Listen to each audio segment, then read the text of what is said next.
ကိုပြေလူတို့လင်မယားစီရီယံလောက်ပါဆိုပြီးတော့လှုပ်ဆော်တယ်စီရီယံလောက်ဖို့ဆိုလို့ရှိရင်လေဟာကျွေးဖို့မို့အစင်သိဘာတွေအစင်သိပတ်စံနေအစင်သိစီရီယံလောက်ကြပါသူတို့ပဲလိုက်ပြီးတော့သူတို့လင်မယားလှုပ်ဆော်ခဲ့တာသူတို့လင်မယားလှုပ်ဆော်ခဲ့တယ်โอเคနော်လှုပ်ဆော်ခဲ့တယ်သူတို့ကလှုပ်ဆော်ပြီးတော့အခုကြတော့ဟိုနေ့ကတမနာဦးမင်းအွန်လိုင်းဖွင့်တဲ့ဝစီယာရုပ်ရှင်ဖွင့်ပွဲမှာသူတို့အခန့်သားကြီးပွဲလာတက်နေ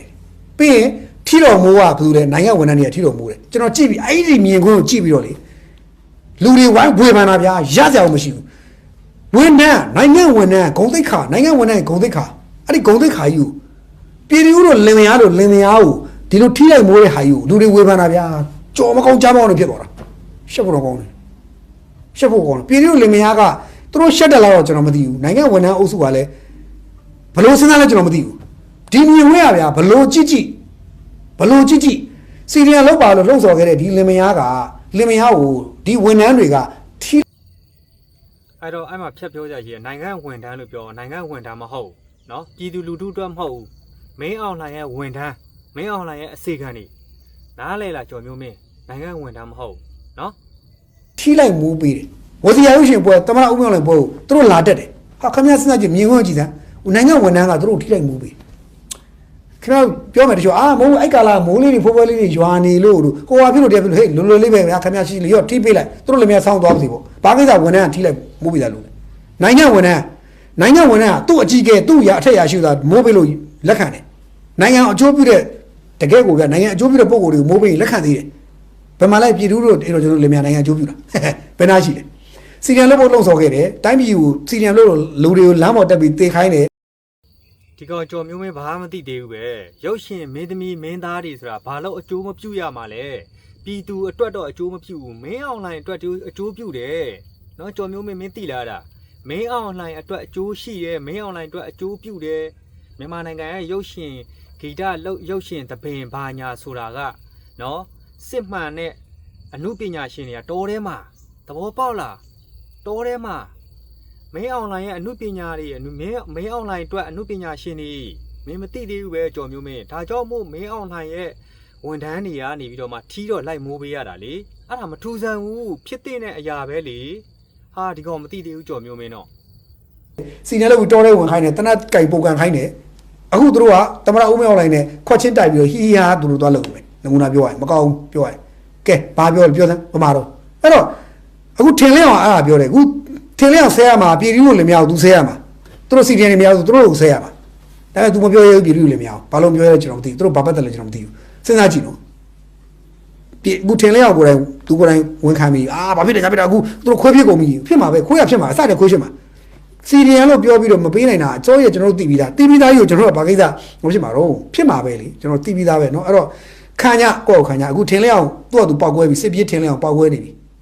စစ်ပြေးထင်လင်းအောင်သာပြောတာပါဗျဒီကောင်လည်းကြည့်ရတာတရှိုးသွားတော့မသိပါဘူးထားပါတော့โอเคเนาะထားပါတော့အဲ့တော့ကျွန်တော်မြင်ခွင့်နေရဗျအမြင်မတော်စင်တော်နဲ့ခလောက်ဆိုလို့ဘလို့မှမတော်ဘူးထင်လင်းအောင်စစ်သားဘဝနေစောက်ချက်မရှိထွက်ပြေးပြီးစစ်ပြေးဖြစ်သွားတယ်စောက်ဘောစောက်ချောက်မလို့ထွက်ပြေးသွားစစ်ပြေးဖြစ်သွားတယ်ထင်လင်းအောင်ထက်မြတ်တို့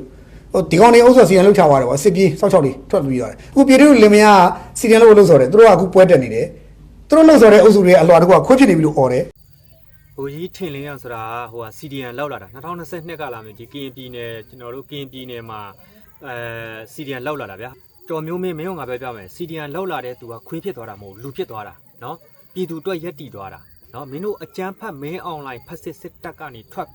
်ပြေးလာတဲ့အတွက်ကြောင့် CDN လောက်လာတဲ့အတွက်ကြောင့်လူဖြစ်သွားတာသဘောပေါက်လားကြော်မျိုးမင်းเนาะတခိုးမဟုတ်ဘူးစစ်ပြေးမဟုတ်ဘူးမင်းတို့အကြမ်းဖက်မင်းအွန်လိုင်းစစ်တပ်မှာလက်ရှိနေတဲ့အရာရှိအရာခံတိုက်ကြအောက်လက်ငယ်သားမကြံအဲ့ဒီကောင်တွေကပြည်သူသစ္စာပေါက်ပြည်သူပြန်ပြီးတက်နေတဲ့ကောင်တွေမင်းတို့အကြမ်းဖက်မင်းအွန်လိုင်းစစ်တပ်မှာလက်ရှိနေတဲ့လူတွေကခွေးနော်လူတွေမဟုတ်ဘူးအဲ့ဒါမင်းသိဖို့လိုတယ်ဘာတွေလဲအဲ့ပြည်သူတွေပြောက်ထိလိုက်မှုတွေဟာဘာတွေလဲကျွန်တော်အဲ့လိုပဲမိတော့ပြောချင်တာဗျာဟိုလို့မဟုတ်ဘူးကျွန်တော်တွေးကြည့်လောကကြီးဘာတွေလဲပေါ့နော်သူတို့ကအဲ့လိုရလာပေါ့ဆိုတော့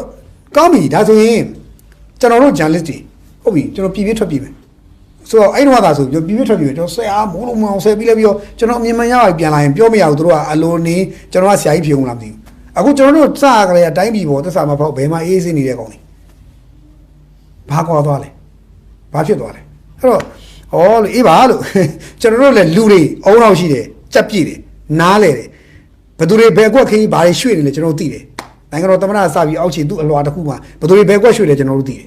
ကျွန်တော်အဲ့လောက်မညံ့ဘူးမတုံးနေမဟုတ်ဘူးမပြောတာရင်မပြောဘူးပြောတာတဲ့ခါကျကျွန်တော်တို့တစ်ချိန်မှာကျွန်တော်တို့တွေမတည်သေးသေးစောက်တည်ရေးရအောင်ကျွန်တော်တို့မတည်သေးဘူးတက်ကြည့်လိုက်စောက်ရေးမှာတက်60 90 80တိကျွန်တော်စောက်ရေးနေသေးတယ်အဲ့ခါကျရင်ကျွန်တော်တို့ရေးတဲ့ခါကျတော့မှခင်ဗျားတို့စိတ်တော်မဆိုးနဲ့ကျွန်တော်တို့တုံမှာအဲ့ကြရင်ရေးပြီခုမရေးဘူးကိုကရေးလို့မရဘူးနောက်ကျကျွန်တော်ရေးမှာရေးတော့မှစိတ်မဆိုးနဲ့ရှင်းရှင်းလေးကျွန်တော်တို့တဲ့ရေးခဲ့မှာအဲ့တမိုင်းစာကိုခင်ဗျားတို့ဖျက်နိုင်လိုက်ဖျက်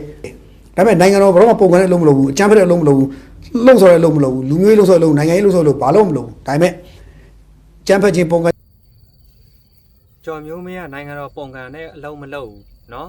ဒါပေမဲ့ပြည်သူပုံကန်တဲ့အလုပ်ပဲလုပ်တယ်မင်းအွန်လိုင်းရဲ့ lobby လေမင်းအွန်လိုင်းရဲ့အတွက်မင်းတို့ကမွေးဖွားလာတဲ့သူတွေသဘောပေါက်လားမင်းတို့တွေ lobby တွေကမင်းတို့အကြမ်းဖက်မင်းအွန်လိုင်းအတွက်မွေးဖွားလာတဲ့မီဒီယာတွေမီဒီညာတွေအမှုပညာရှင်တွေလည်းဒီလိုမျိုးပဲမြန်မာနိုင်ငံထဲမှာလက်ရှိကြံနေခဲ့တဲ့လူတွေကပြည်သူသက်စပေါက်တွေမင်းအောင်လှိုင်ရဲ့အစေခံတွေအဲ့တော့မင်းကမနာလိုဖြစ်နေတာနော်ပြည်တီဦးတို့လင်မယားတို့ထီတော်မိုးပေးလို့လာပြီးတော့စောက်ကြီးစောက်ကြံတဲ့ပုံမားလာမရိုက်တဲ့ကြောင်မျိုးမင်းလှုပ်ဆော်ခြင်းဘာလို့မလုပ်ဒါပေမဲ့ကျွန်တော်တို့ဒီထဲမှာတမိုင်းမှာမှတ်ကြောက်တင်ခဲ့မယ်မှတ်တမ်းရေးမှာကျွန်တော်တို့မှတ်တမ်းရေးမှာနောက်မျိုးဆက်လူငယ်တွေကိုသိအောင်လို့မှတ်တမ်းရေးခဲ့မယ်မှတ်တမ်းရေးမှာကျွန်တော်တို့မှတ်တမ်းထဲမှာခမည်းတော်လုတ်ခဲ့သမျှအကုန်လုံးကဘယ်ဟာမှမလွတ်စေအောင်စိတ်မပူနဲ့ဘယ်ဟာမှမလွတ်စေအောင်အကုန်ရေးမှာမပူနဲ့ငါတို့လည်းမှတ်တမ်းရေးမှာမပူနဲ့မင်းတို့သားစဉ်မြေဆက်ရွှေစဉ်မျိုးဆက်မင်းတို့တမိုင်းကလုံးဝပျောက်သွားအောင်ငါတို့လည်းမှတ်တမ်းရေးမှာမပူနဲ့ကြော်မျိုးမင်းမပူနဲ့ငါတို့လည်းတမိုင်းရေးမှာမင်းတို့ရွှေစဉ်မျိုးဆက်အကုန်လုံးပျောက်သွားအောင်ငါတို့လည်းတမိုင်းရေးမှာနော်မင်းတို့ပြည်သူဘလို့ရုပ်မာခဲ့တယ်အကြမ်းဖက်မင်းအောင်လိုင်းစစ်တပ်နဲ့ပေါင်းပြီးတော့မှအာဏာရှင်နဲ့ပေါင်းပြီးပြည်သူဘလို့ဂျင်းထဲခဲ့တယ်ဘလို့သတင်းအစိတ်တွေခတ်ခဲ့တယ်ဘလို့သတင်းအမှားတွေပြီးခဲ့လဲဘလို့ information တွေပြည်သူတွေကိုဖြန့်ဝေခဲ့လဲဆိုတဲ့ဟာတွေကိုငါတို့လည်းမှတ်တမ်းရေးမှာမပူနဲ့နော်မင်းရဲ့သားစဉ်မြေးဆက်တမိုင်းပြောက်မှာဆော်ပြလို့ဖြစ်အကုန်ရေးမှာအဲ့တုန်းကဘယ်သူကျွန်တော်တို့ဘယ်လိုဖြတ်တန်းခဲ့တယ်ဘယ်လိုရည်ရွယ်ခဲ့တယ်ဘယ်လိုဖြစ်ခဲ့ရေးမှာကျွန်တော်တို့ကပွင့်လင်းပြောတာအခုမရေးဘူးဒါပေမဲ့ရေးမှာဟုတ်တယ်လောကကြီးကမတရားဘူးမတွန်းတောက်ဘူးရှင်းအဲ့ထဲမှာစကားတစ်လုံးပါသွားပြီနော်အခုမရေးရဘူးတဲ့နော်မင်းရဲ့စကားပြောပါများစကားတွေကဇာတိပြဆိုတာတကယ်ပဲကွာစကားပါသွားပြီမင်းပြောတဲ့အထဲမှာအခုမရေးရဘူးတဲ့နော်ဒီမိုကရေစီနော်ဒီတော်လန်ရေးကြီးပြီးသွားမှဗျာတော်လန်ရေးကြီးအောင်သွားမှရေးရဲမှာအခုမရေးရဘူးနော်စကားတွေကဇာတိပေါ်သွားပြီရှင်းမမြတ်တော့ဘူးမတရားဘူးအကုန်လုံးကယာရူအာနာလုတ်ပိုင်ခွင့်တွေအတွက်ကိုအကုန်လုံးကတိုင်းပြည်ချစ်ဖို့တဲ့အဲ့ဒါပဲလှုပ်ဆောင်နေရတယ်ကဲဒီနေရာမှာဒီလောက်ပဲရတယ်ကောင်းပါဗျာဆက်ပြောနေမောင်းဝန်ထိုင်တော့โอเคအဲ့တော့ကြော်မျိုးမင်းကနေပြီးတော့မှเนาะအနုပညာရှင်သမားတွေကိုထီတော့မိုးပေးလို့เนาะဟိုပောက်ကွဲနေတာပေါ့ဗျာเนาะပောက်ကွဲနေတာပေါ့เนาะအဲ့တော့သူ့စကားတွေကရှေ့နောက်မညီဘူးအဲ့တော့အနုပညာရှင်သမားတွေဇက်စပင်တွေအကုန်လုံးက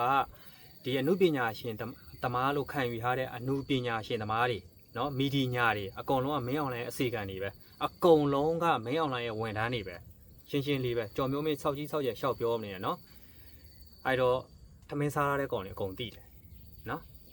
โอเคကျေးဇူးတင်ပါတယ်အဲ့တော့ဒီနေ့ဗီဒီယိုဒီလောက်ပါပဲအားလုံးကျေးဇူးတင်ပါတယ်အားလုံးကိုစိုက်ကြပါ